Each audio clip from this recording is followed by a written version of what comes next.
Should I count in as well? Don't count. If you can just count in your head. Sorry. Okay. Yeah. Okay. Oh, actually, yeah, you've got to be in that mode. Yep.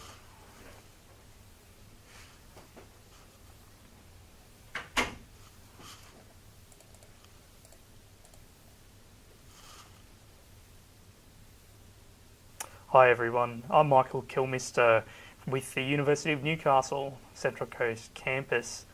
I'm here to talk about research skills as they apply to representing your country at the Model United Nations Assembly. Research skills is something that is really important. Wait, I'm just going to start again. Sorry.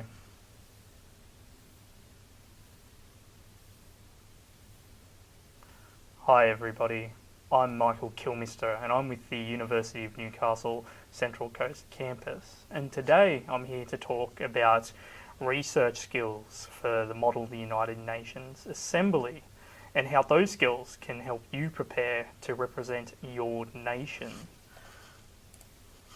We will particularly be talking about where to find information, inclusive of what are some good starting points, and how to assess the information once you find it, which is really important to find reliable sources, particularly today with the fake news controversy that's in the news quite a bit. So research is formalised curiosity. It is poking and prying with a purpose, and your purpose, first of all, is your country's background. You need to accurately represent your country's viewpoint, just as the delegates for the nations would at the General Assembly of the United Nations. So some of the information you should be mindful of researching is history, the culture, the geopolitical alignments, the main factors of the economy, and the demographics of the nation. And some useful websites, which I'll bring up on screen right now, are Europa World, the BBC Country Profiles, the World Bank Country Profiles, and the Food and Agriculture Organization of the United Nations. And these will all give you that information. And it's important to use websites that are reliable, so government or organizational URLs, rather than a .com, which could offer some information that isn't up to date. The resolutions too are just fantastic starting points for keywords in your search, whether it's via Google or your local libraries, databases, and school libraries as well. So keywords are phrases or words of significance that will be contained within the resolutions. And usually the topic of the resolution, so sustainable tourism would be a useful keyword, and those words might also have synonyms. So that is like words that are useful to be aware of, because not every article out there is going to refer to, say, sustainable tourism. So consider other alternatives like ecotourism or conservation tourism if sustainable tourism is your resolution. And the resolutions document on the Central Coast MUNA website has lots of useful links as well to start your research. Your research, your information can come from various sources. Probably the best starting point really is you're checking with your school librarian or your local librarian and asking them where is the best information to find on the, say, sustainable tourism or on your country. They will be able to guide you. They are experts in finding out information. There's also the University of Newcastle Central Coast campus library at Arimba.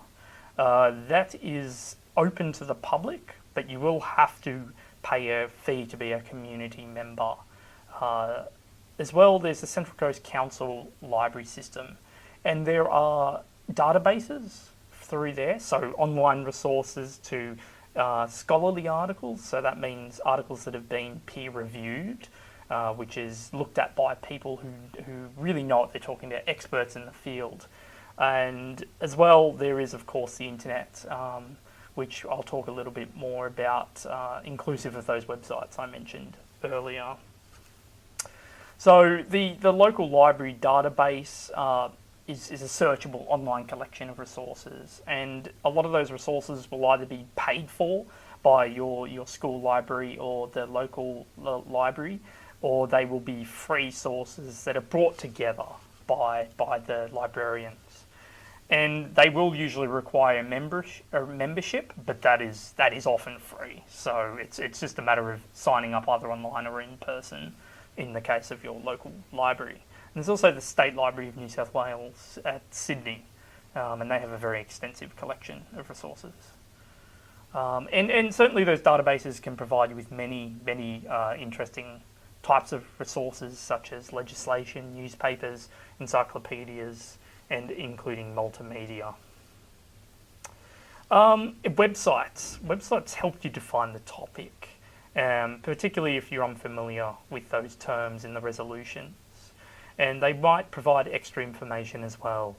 And again, just like the databases that are available at your library, different types of media may also be accessible through websites. Some useful websites are the United Nations website.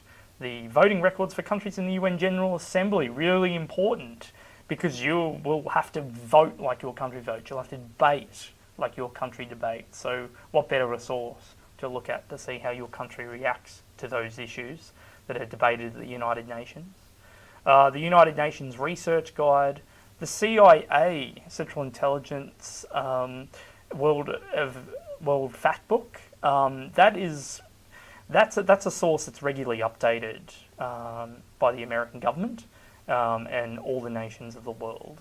And the New Internationalist magazine is a magazine interested in global affairs and diplomacy. So it for current topics, and you will be debating current topics at the Model United Nations Assembly, that could be a useful resource. And as well, the MUNA website, ccmuna.com. Don't overlook it. Your websites, if you want to venture on the internet and find some more information, it's useful to be aware of the domains. So .edu domains, and I'll bring this up on the screen. .edu domains are useful. They're reliable sources, as they're from educational institutions like the University of Newcastle. .gov domains, they're government websites. And for many of your countries, I say most will have a government website, but not always will they be in English. So be mindful if you what country you're representing and whether you'll be able to access their .gov websites. As well, there's organisational websites, and the United Nations has a .org website address, and they're reliable sources as well. The ones that can be less reliable are .com and .net, and any variations of them.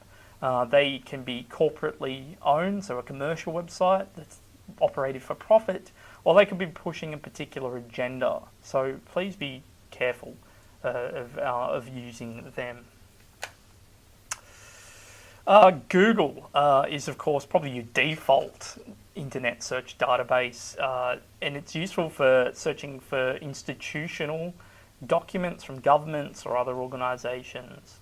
As well, a handy tip, and I'll switch screens again, a handy tip is to type site:/gov into the Google search box when looking for government websites, as that will search just government websites, which can be useful. And you could do that for other, say, .org as well, and .edu. Google Scholar is really useful as well. It offers access to articles that might not be indexed elsewhere, so that is stored elsewhere, and it searches a wide range of databases, including books, like Google Books. So it's useful for finding obscure references, basically, obscure sources of information. However, a lot of it has to be paid for, unfortunately. So it's probably better to speak to your school or local librarian and find out what databases they have on offer, rather than going to Google Scholar. Evaluating information. So we found the information through the websites, whether they're .gov or they're the organisational websites from the United Nations. There is also a matter of, even from reliable websites, some of the information can be dated. So we need a tool, a systematic way of finding out whether that information is accurate and whether it's the best information that you can use to inform the debates at MUNA. And one of the ways to go about this is a tool called TRAP, which is timeliness, relevance, authority, accuracy, and purpose. So this is evaluating the sources that you find. It's evaluating the information. So timeliness is all about, is the information current? When was it last updated? And this is particularly important for web resources. Relevance, is it closely relevant to your topic, or is it a bit off-centre? So it's a matter of being careful to review the resolutions, review your country's stance against the information that you've found, and whether it is the best you can have, the most relevant. And also authority. Is it something that's authoritative? Does it what are the people's qualifications who are writing this? In the case of a government website or the United Nations website or the CIA World Factbook, absolutely authoritative. But be mindful of this fake news that's out there. So things on Facebook or social media websites could be pushing a particular agenda, and you need to be wary that who is writing this stuff is not trying to pull the wool over your eyes, so to speak. And this is the same for accuracy. So does this information, does it have its own reference list? And that is the sources it's used to be written, that the authors have used to write that piece. Have you checked those sources? Are they reliable sources in and of themselves? And also the purpose. Why was this article written? Is it for general information? Is it to inform the debate? Is it to persuade the reader? This is all important when looking for agendas.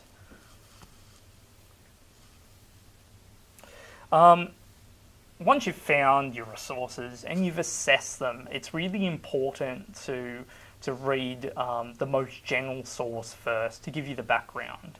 So if you've found information on countries, you have the country you're representing, then it's good to read that first, and then move into your more specific resolutions related readings to inform your purpose. So you'll know the background, and then you can use that background to take the bits and pieces you really need from the information you've found. And while reading, it's important to make notes as well in your own words. I advise against having a pre-prepared response for MUNA to the resolutions, because in a debate, it's great to be working off the cuff, to be working off some rough notes, so you can also respond to the other nations and their points of view. So write good notes from those sources. Don't write pre-prepared responses. So to recap, we need to first find information on the country being represented.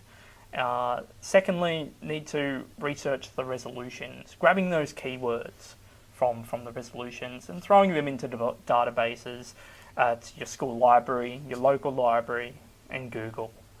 And then once that's done, use the TRAP method to research and assess those resources to see whether they are reliable. And finally, make notes from your reading. Reading from the most general source to the most specific source as it relates to the resolution, and have a good set of notes to take in on the day. Don't forget to check the ccmuna.com website for regular updates on resources that will be useful for you. Thank you for listening.